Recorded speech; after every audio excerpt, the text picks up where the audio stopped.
If you feel stuck in your SMMA, I can tell you with 99% certainty that it's probably one of three things.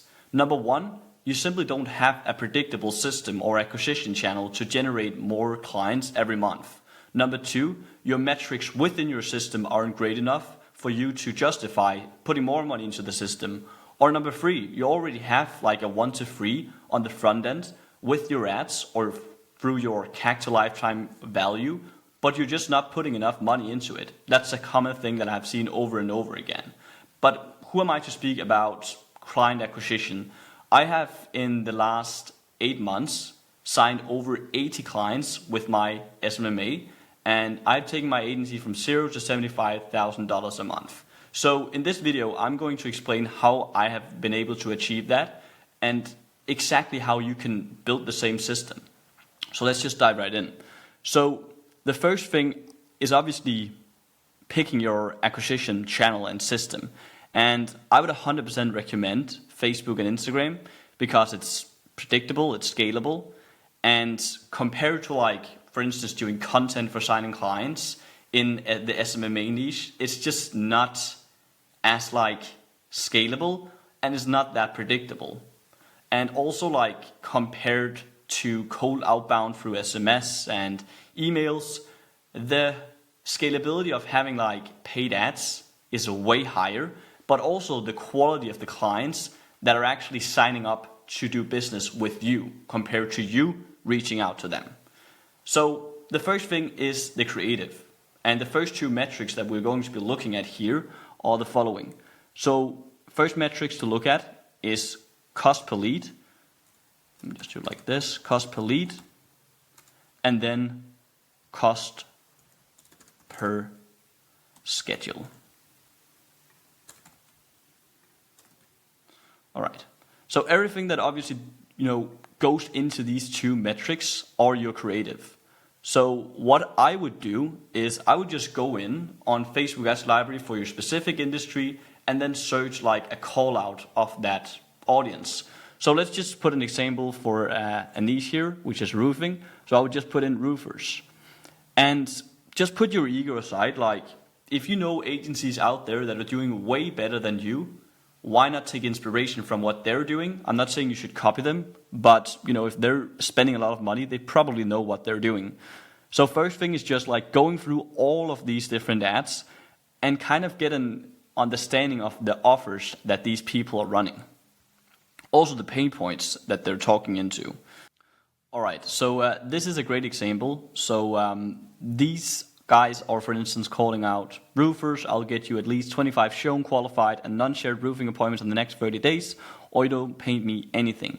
So that is talking into their specific pain point of not just generating leads, but actually you taking over the whole acquisition process for them of generating the leads and also booking them into appointments.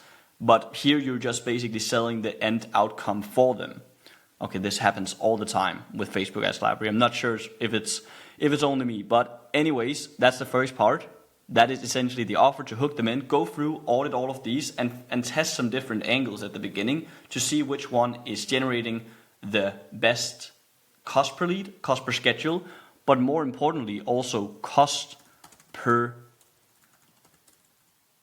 qualified show. So that's a metric that is super important because you don't only just want to generate a bunch of leads, you want to generate the best quality of leads that are actually showing up to appointments and are closing in to new clients. So basically we have the creative. So that's kind of the first part of the funnel. Let me just see here. Okay, wow, that's thick. There we go. Creative.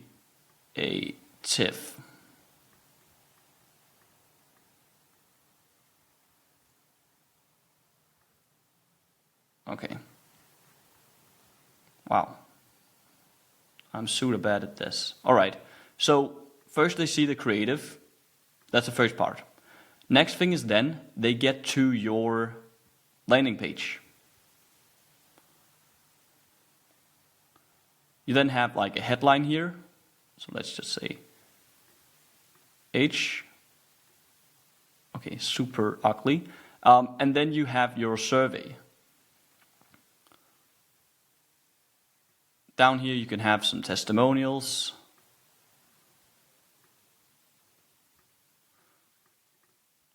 All right, so on this survey, you are going to figure out, like, through your taking sales calls, you're going to figure out like which common things that you're like seeing that are basically wasting your time on these calls. For instance, if you have seen that you're getting on calls with people that are not even in your niche, then you can add a question here that is saying, are you a roofer?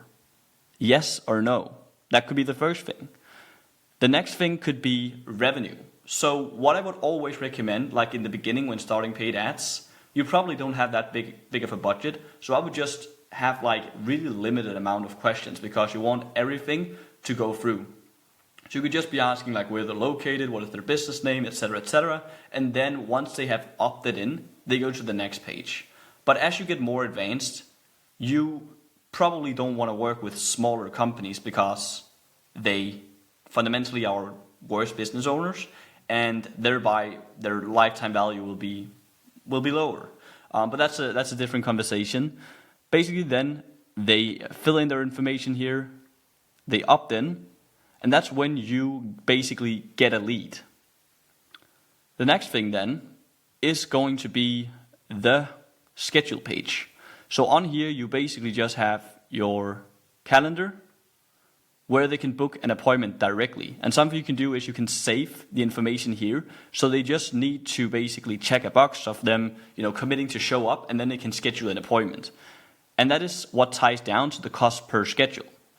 The thing though is here, you need to be looking at the lead to schedule percentage. So that is what's basically the sub-metric between the cost per lead and the cost per schedule. Because imagine if you're paying $80 for a lead, but 50% is only basically going through and the scheduling appointment. That means you're paying $160 for getting an appointment, where if you had like a setter or if you were calling the leads yourself within 2 minutes of them opting in, you could get on the phone with them, qualify them, and then book them in for an appointment.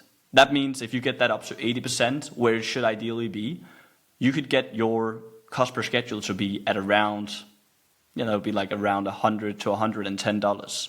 So that's the first thing. Next thing then is once they have scheduled their appointments, they aren't done yet.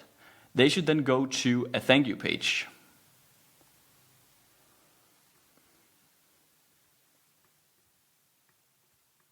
So on this page, you need to record a video. And this video is going to set the expectations for this meeting, because already here, kind of the sales process is starting. You need to make sure they're prepared. So for instance, that would be, they shouldn't be driving when they show up to this meeting. They should save it to their calendar. The decision maker should be present. And then at the same time, you can give them information about your program, briefly educate them. So it's not just an education call, it's an actual sales call when they show up. What you can also do here is you can include testimonials, you can encourage them to do their due diligence before the meeting to make sure, again, they are showing up to this call ready to buy. Because otherwise you could get to the end of the meeting and they would need to do their due diligence on their company, on your company, etc., etc. The next thing you want to do here is you want to have objection prevention videos.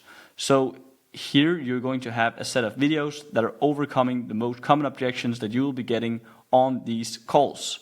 So that could be, how do you generate qualified appointments? Are we binded into any long contracts? All of these things that you can already enter here to make sure they're more educated when they show up to the meeting. So that brings me to the next metric, or actually this ties more into the schedule, to the show up rate, because that ties into the cost per qualified show. So how can you increase the show rate? This is one thing, having this thank you page video that gives them some more context and making them excited for this meeting. The next lever you can pull for increasing the show rate is also to make sure you have like a nurture sequence. So that means you're sending them a message right when they book this meeting to confirm the appointments, and then also you're going to send them reminders of this appointment, obviously 24 hours before, 12 hours before, 1 hour before, and 10 minutes before. The trick here is to make it look organic. So it's not like, it shouldn't be looking like automated, because if they feel like there's a human on the other end that is actually taking the time to write these messages, they would feel worse for not showing up. And even what you can do is you can send a selfie style video of yourself, telling them that you're super excited to chat with them, and just giving them some brief insights of your system, maybe flipping your phone around and showing them what you have built out. Also, you can basically tell them that you have some exciting things to share with them on this meeting, as you have been doing some research on their business, etc., etc. You can also obviously call them, which you should be doing before, to confirm the appointment, depending on if you're doing a 1 call close or 2 call close. I would always recommend 1 call close at the beginning, because the less steps they need to take to come on that call, the cheaper your metrics would be at the beginning, which is what you're looking for. So the next thing then obviously is they get on this sales call, and then you have your cost per acquisition. So what should these metrics ideally be? So if we just take it from the top, if we take the cost per lead, I would say it's really depending on the niche, but anywhere between like $50 to $100. It could be lower, depends on how aggressive you are with your qualification. The cost per schedule, again, it's really subjective from niche to niche.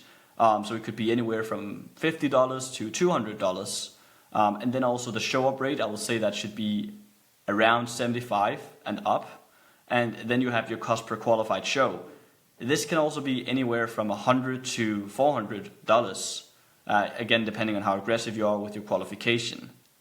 Cost per acquisition, I would say that should be anywhere from $500, and it can go all the way up to $4,000. It's again depending on the avatar that you want to attract. So when you have this metric and you compare it with your LTV, if this is a 1 to 3, why wouldn't you spend more? That's a question that I've been asking a lot of people that I know have these metrics. Because the thing is, like, let's say that I'm spending 20K a month. Let's just say that I am spending around that. Let's say I'm signing 10 to 15 clients from that, which is great. But then I have my friend who is signing.